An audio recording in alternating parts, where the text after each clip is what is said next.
Hi everyone, you're welcome to DML Physics Concept. Kindly subscribe to this YouTube channel, like our video, and then if you have any questions, you can just drop your questions in the comment section below. Then I will also drop the link to our previous classes, and especially on this topic, scalar and vector quantity, so that you can see where we are coming from, and you can also learn from what we have done. Make sure you watch those videos to have a better understanding of this class that we are having today. Now let's look at this example. I said today we'll be looking at the application of what we did last class. So let's look at this example now. Find the resultant of these vectors in magnitude and direction. So we have, how many vector forces do we have here? We have 4. 1, 2, 3, 4. We have 5 Newton, 3 Newton, 4 Newton, and 2 Newton, and all of them are acting at different direction. F1 is acting at 30 degrees to the horizontal. 3 Newton is acting at 60 degrees to the horizontal. Then 4 Newton is acting at 20 degrees to the horizontal, while 2 Newton is acting directly on the horizontal, so that is 0 degree to the horizontal. So remember, let's bear in mind the components, bearing in mind the sign, and bearing in mind the components. Bearing in mind the sign and the component. Remember, the components is that for the vertical is V sine theta, for the horizontal is V cos theta. So let's find our component now. So let's first start with the vertical component, Y.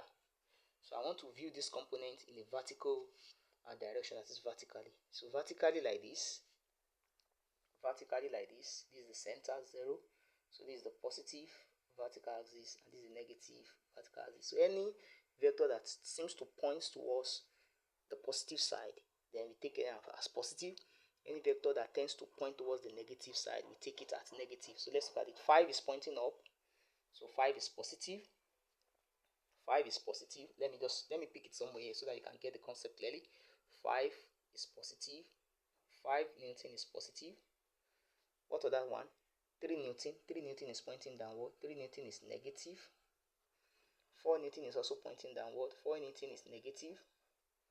But let's look at 2 Newton. 2 Newton is not pointing up, it's not pointing down. So it's in between, so we take it as positive. When it is not pointing up or down, we take it as positive. So when we are looking at this vertically, these are what we have. So we're now going to have the component now for Y. So we are going to have, first for 1 is going to be 5, that is positive 5 sine theta. What is the theta? Is 30 degrees. Then what is the other positive we have here? 2 plus 2 sine, what is the angle for 2? The angle here is 0. The angle between the 2 Newton is 0 degree. Then the 3 is negative. So minus 3 sine, what is the theta? The theta for 3, the angle between theta and the horizontal is 60. Then 4 Newton is also minus 4. So what is sine? What is the angle between 4 Newton and the horizontal? Sine 20 degree. So let's find our result. What is 5 sine 30? So because of our time, let's look at it. So 5 sine 30 is 2.5 plus 2 sine 0, because sine 0 is 0, so 0 minus 3 sine 60 is this, is 2.598, and 4 sine 20 is 1.368. So let's now add it together now to know whether our Y is going to be negative result or a positive result. So let's look at it. Then it's minus 1.466. Then let's approximate to just one decimal places. So approximately, then our Y is going to be minus 1.5 Newton. So because it is minus 1.5 Newton, you already have the back of your mind where is going to be the direction of our Y axis when we want to do the final resolution of the vectors. Now let's look at the second one, which is for the X component. So let's look for the X now. So let's look at the X component of the force. For the S component of the force, we have to put it at the back of the mind. We are going to resolve that one like this. This is X axis. So this one is the positive X direction. This is the negative X direction. So let's quickly pick the one that are positive and this one that are negative. So if you look at 5 Newton is pointing this direction. It means 5 Newton is positive. So 3 Newton is pointing this direction. So 3 Newton is also positive. 2 Newton is pointing this direction. 2 Newton is negative. And 4 Newton is pointing this direction. 4 Newton is also negative. So we have put the sign at the back of our mind. And next thing is let's put the component. What's the component? V cos theta. So let's begin to write. So let's start from the positive. So this one is going to be positive of 5 cos, what's our theta? Our theta is still the same thing, cos 30. So 3 Newton is also positive, plus 3 cos, what is the 3? What's the angle between 3 and the horizontal, which is 3? 3 cos 60. So let's look at this one, is minus 2 cos, what's the angle between 2 Newton and the horizontal? 0. 2 cos 0. Then 4 is also negative, minus 4 cos, what's the angle between 4? That is cos 20. So let's quickly solve this one as well. So if we now resolve now, 5 cos 30 is going to give me 4.3, 3 cos 60 is going to give me 1.5, and 2 cos 0 is going to give me 2, because cos 0 is 1, so 2 times 1 is 1, 2. The minus 4 cos 20 is going to give me this. If I resolve this one and add it together, I'm going to have a 0.071. So it means, if you look at it now, let me approximate this one also to, let me say, to 2 decimal places. So if I approximate to 2 decimal places, it's just going to be 0.07 Newton.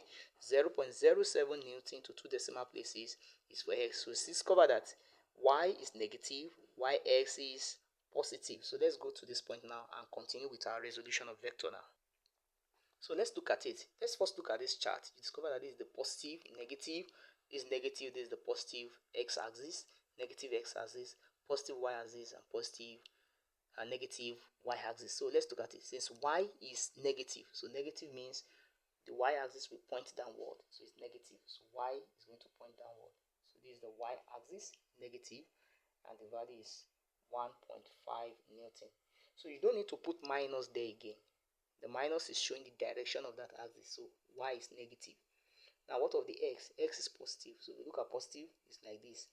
So x is positive, so it's going to move like this. So this is going to be our x. X is positive. Just put 0.07 Newton here. So now we have our 2 vector force. So from here, let's now resolve the force to find our resultant now. Our resultant is going to be the Pythagoras theorem of these two, while our direction is to be angle between the resultant and the horizontal. This vertical is horizontal, so this is going to be our direction. So that's what we are looking for. So let's quickly solve that now. So in solving that, we can just draw a right angle triangle. Let's just take a right angle triangle out. So let's just draw a right angle triangle out, so that to make our work very easy to solve. So this is our resultant R. So this is going to be our alpha, and this side is our 1.5, and this side is our 0.07 Newton. Good. So let's find our R. Then our R is going to be the square root of 0.07 square plus 1.5 square. Then R is going to be the square root of, what is 0.07 square and 1.5 square. So we can just say, if R is square root of this, so 0.07 square give us 0.0049, while 1.5 square give us 2.25. We add together give us 2.25949, and the square root of that value give us 1.5 Newton. So the whole vectors that we have been dealing with, all those 4 vectors, the resolution of the overall resultant of those 4 vectors is 1.5 Newton. But in which direction? So let's look at the direction now using our tan alpha. So our tan alpha is going to be opposite over adjacent. So our tan alpha is going to be 1.5 over 0.07. So our tan alpha is going to be, so what is 1.5 divided by 0.07?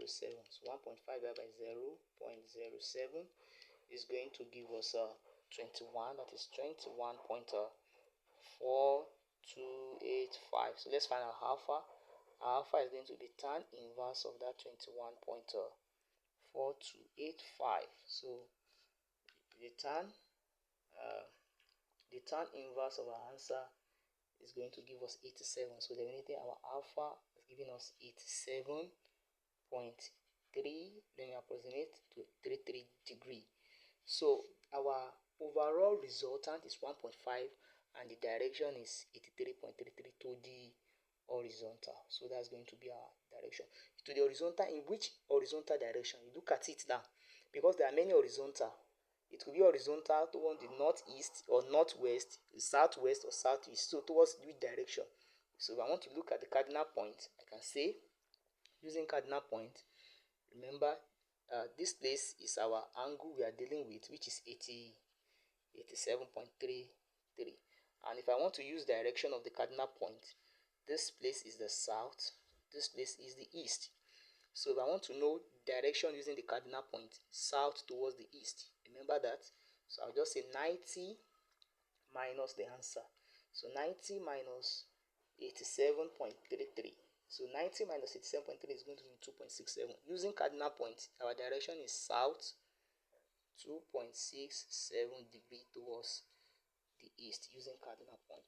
So in this case, our vectors, those four vectors we have shown us, those vectors, the total magnitude is 1.5 Newton and their direction is 2.67 degrees south towards the east direction. So you can just go through this example. So this example is just exactly the way we are going to resolve any component or forces when they are more than two. The point is, bear in mind the sign and bear in mind the component or vector you are dealing with. Thank you for watching this video. Make sure you go over this video, and you can also go over the previous videos. I have explained some of this concept for better understanding. Thank you. Make sure you subscribe, like this video, and share this video to your friend. Thanks, and God bless you.